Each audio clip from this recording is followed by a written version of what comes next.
del Día del Padre Anónimo y del Día de la Madre Anónima, porque es condición legal imprescindible el que los donantes de gametos, de semen y de óvulos, tienen que permanecer anónimos, puesto que si el anonimato no existiera, se podría reclamar la paternidad o la maternidad biológica por parte de la descendencia.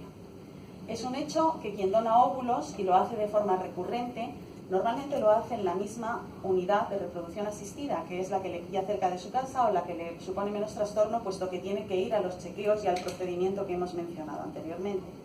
Es evidente que esa mujer va a tener una serie de hijos biológicos nacidos en esa clínica que van a crecer en ese entorno geográfico.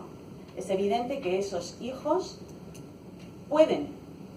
depende del número de hijos que ella tenga biológicos, eventualmente coincidir en el mismo colegio que sus hijos biológicos. Es evidente que pueden jugar juntos en el parque, es evidente que pueden llegar a enamorarse, es evidente que pueden llegar a plantearse tener descendencia entre hermanos. Esto no es ciencia ficción, es un hecho que ya ha ocurrido en Reino Unido y en Estados Unidos. Y es un hecho que Reino Unido ha regulado de una manera y España ha regulado de otra.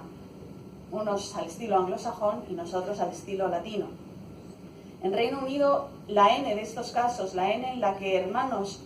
de padre o de madre que no saben que lo son porque han sido generados por técnicas de reproducción humana asistida y por tanto el anonimato del donante de óvulos o de la donante de óvulos o de semen se preserva,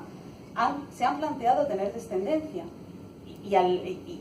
descubierto en el proceso de tener descendencia que son hermanos de padre o de madre. España limita esto limitando el número de donaciones de semen a 3 en la misma unidad de reproducción humana asistida y limitando el número de donaciones de óvulos también a 3 en la misma unidad de reproducción humana asistida. Reino Unido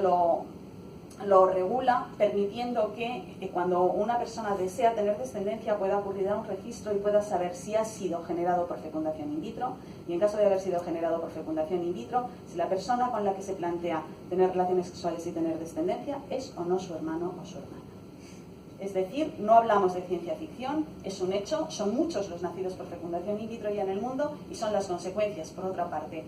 lógicas de preservar el anonimato en la donación de células gaméticas. Por tanto, la mujer que dona sus óvulos, efectivamente, está procurando la posibilidad de tener descendencia a otra mujer que no la tiene, pero está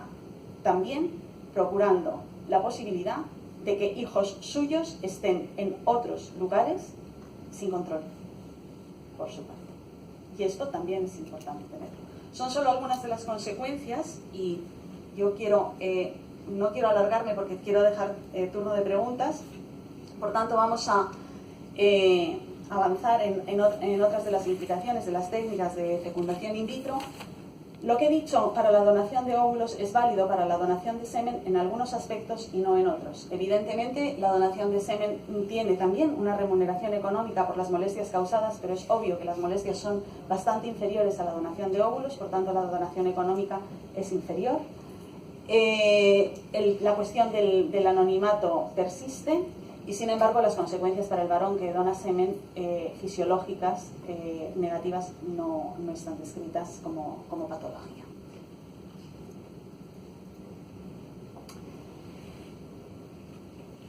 Ya tenemos los óvulos, sean de la mujer que se va a someter al proceso de fecundación in vitro, sean de una donante, ya tenemos el semen del varón y ahora